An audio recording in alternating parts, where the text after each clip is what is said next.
The Shark Deck. Johnny Mac with your daily comedy news, and I lost my script. It's usually here. Where did you go? Here it is. John, why don't you edit that out? Because that's not fun. That's what really happened. From the Valdosta Daily Times, they spoke to Dan Whitney. You might know him as Larry the Cable Guy. Dan explained, coming up through the ranks at the time, using Larry the Cable Guy was like a brand that took off in a big way. It was a really crazy thing. I was just a comedian, and all of this was such a whirlwind. I remember when I first met Larry, we had Jeff Foxworthy coming up to Sirius, and his publicist was like, hey, you guys want to talk to Larry the Cable Guy? And we were like, we don't know who that is. Sure, yeah, we'll talk to him. We had no idea. So I think we made friends with Larry about 30 seconds before he really blew up. Dan/Larry is an awesome dude. If you go down on the feed, he's one of the few guests that I've had on the show over the last few years. A true friend, and I always laugh at the interview. If you listen back, spoilers, I actually had to wrap up the interview because I had to jump on a Zoom call for work, and Larry made a joke about how he put my kids through school, and I laughed, and I'm like, it's pretty much true. Love that guy. Dan said his management team at the time pushed him to use the Larry the Cable Guy name for everything. The team was aggressive if media mentioned his real name in stories about the comedian. Whitney laughed, saying he never had a problem using his real name and doesn't now, and he wishes he had used his name in the Cars movies, but he's fine being known as Larry the Cable Guy. He said, I'm a country kid from Nebraska who grew up in Florida and went to school in Georgia. I've lived in Florida for 30 to 40 years. Now, the article points out, and I've talked about this in the past, his phone voice is familiar. It sounds close to the voice you expect to hear in a phone interview with Larry the Cable Guy, but it's not until he starts talking in character that one realizes his real speaking voice has a hint of Southern flavor, but nothing like the dipped-in kudzu and sweet tea of Larry the Cable Guy. He could turn the voice off and on like water. I've talked about this in the past when I've hung out with him. Sometimes you're talking to Dan, and sometimes you're talking to Larry the Cable Guy, and it's not like he's the Joker, but sometimes he slips into Larry the Cable Guy. But when you're backstage, Dan is usually hanging out. His first gig as a stand-up in 1985. In 1988, he quit his day job and began performing full-time. Said, I loved making people laugh. Will there be another blue-collar comedy tour? And I'll remind you, both Bill Engvall and Ron White retired at the end of last year. But I agree with what Larry says here. He goes, you've got 4 guys in their 60s, and points out he himself has cut back on doing one-man shows to spend time with his wife and children. He usually books performances to coincide with golf tournaments. But as for the blue-collar comedy tour, and I think he's right here, it's probably not going to happen, but I could see in another 5 years or so doing a reunion thing in a casino in Vegas. I agree. There's money on the table. I could see that happening. The New Yorker spoke to Sarah Silverman about her recent special, and she said, I never think about doing a special. I never write stand-up aiming for a special. I just never think about it. This is my 4th special, and I've been doing stand-up for 33 years. I did a pilot for HBO right before the pandemic, and part of that deal was a special. And then they didn't pick up the pilot, but I still owed them a special. And then the pandemic happened, and I didn't do stand-up for the longest time. And then stand-up came back, and we get a call from HBO, and they're like, it's time. Sarah said, I've never owed a special like that. Usually I'll have an hour, and someone says, can you do a special? And I go, yeah, all right. She does seem bummed that HBO didn't pick up the pilot. Telling the New Yorker, it's funny because I was really bummed about it. I was like, they need this show. It was a great pilot, a political half-hour weekly. It was like a John Oliver or Bill Maher type show. I was gutted. I was so bummed.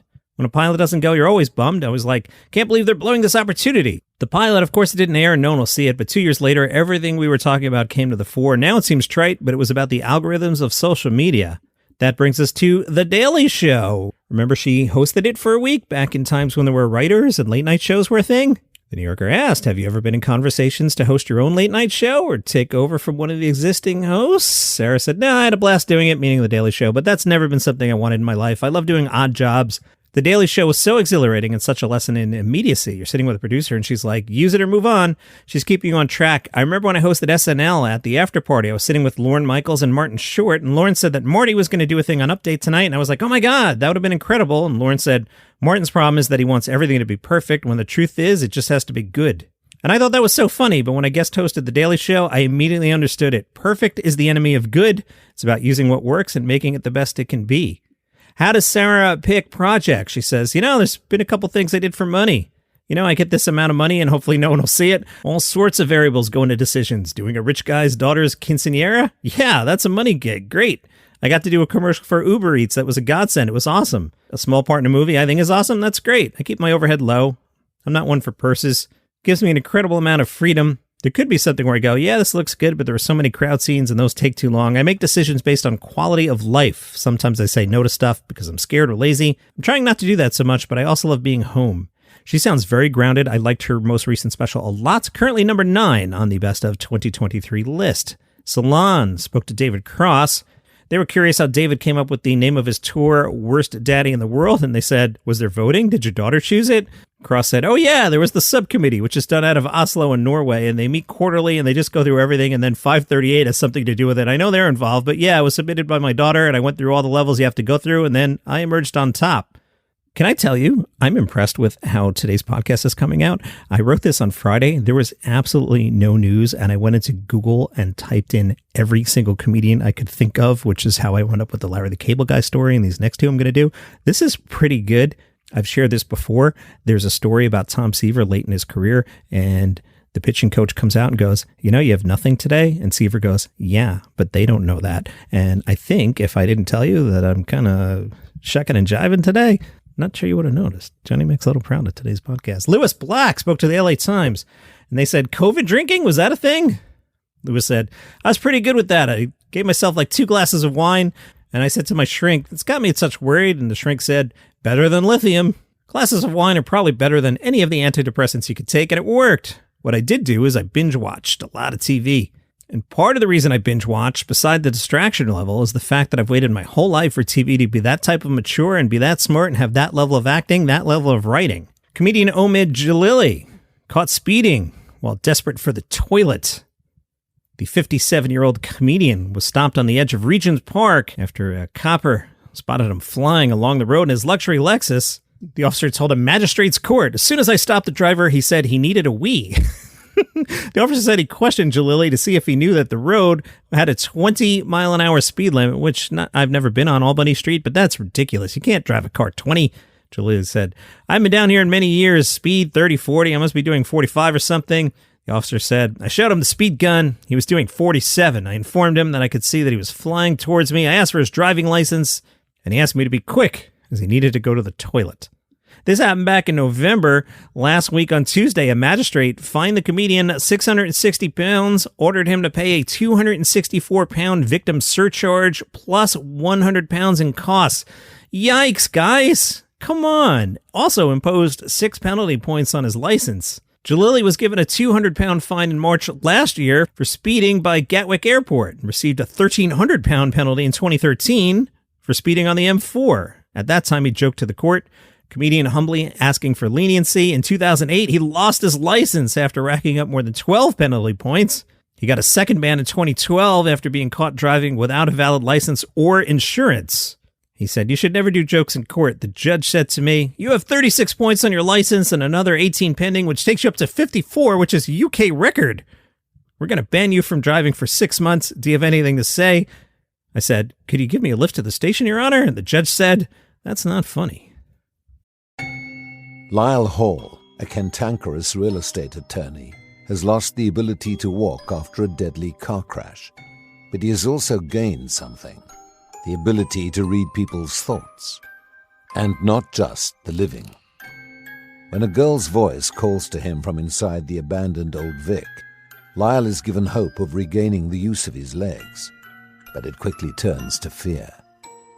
This ghostly girl says Lyle's daughter, a rookie detective, will die in 4 days. Can he save her? Find out on the first season of Ghosthampton, a comedy horror podcast.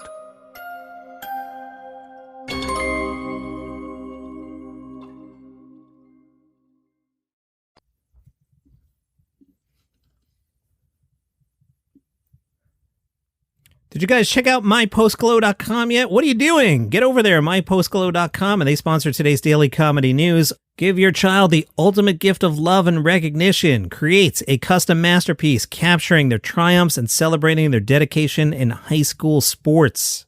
These are awesome. Get a personalized article printed on metal that will last a lifetime. Let's start there. Printed on metal will last. Yeah, so this isn't like a piece of paper. You don't have to deal with a frame. Metal.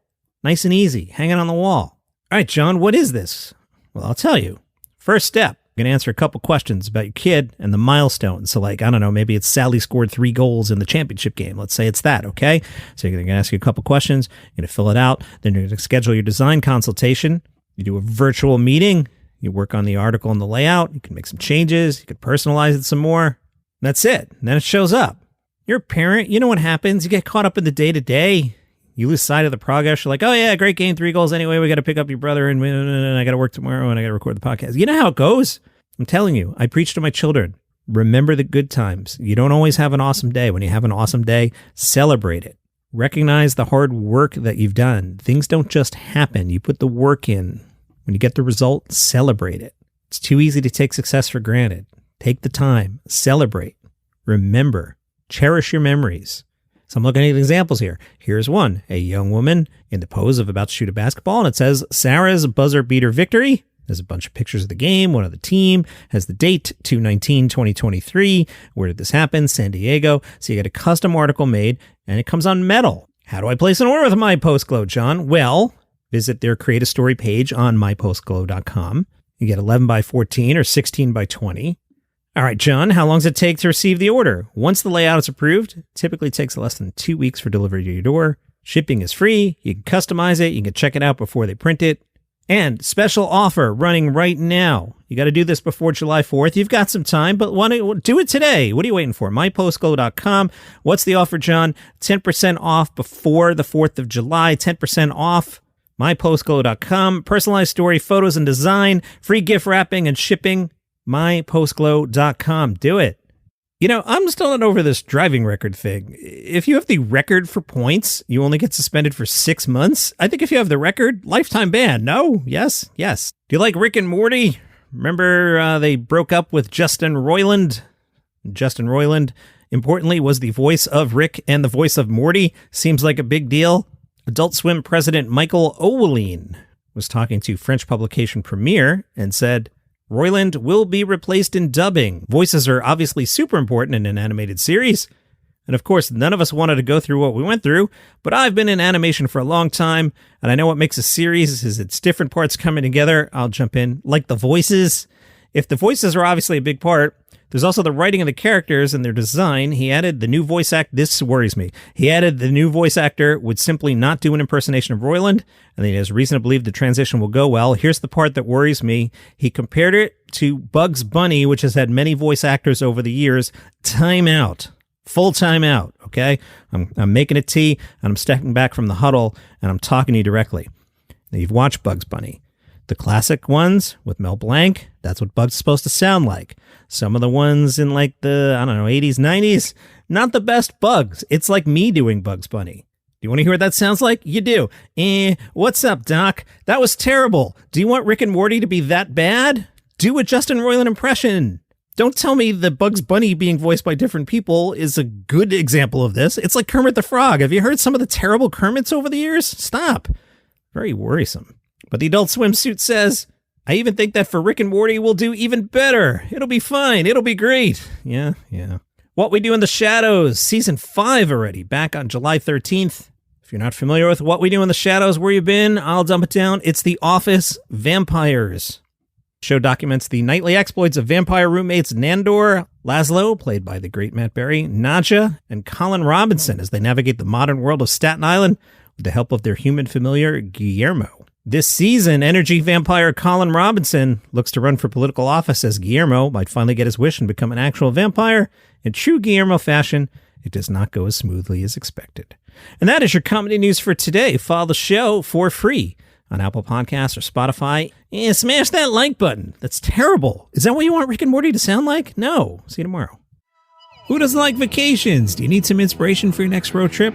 Are you excited to get out there and explore the world again? Hi, I'm Johnny Mac. My podcast is called Travel is Back. Travel is Back is travel for regular people. We hop in the car, we fly coach, we use our miles, we eat at normal places, we stay at normal places. So what I do is I hop in the car, I grab my portable recorder, and I go somewhere. Season 3 kicks off with a road trip to Key West. You can check out the back catalog. There are popular episodes covering Chicago, Nashville, Vancouver, Seattle, a whole bunch more. Travel is Back, road trips for regular people. Follow the show on Apple Podcasts or wherever you get your shows. These are quick, these are casual, and it's for regular people like you. Travel is Back.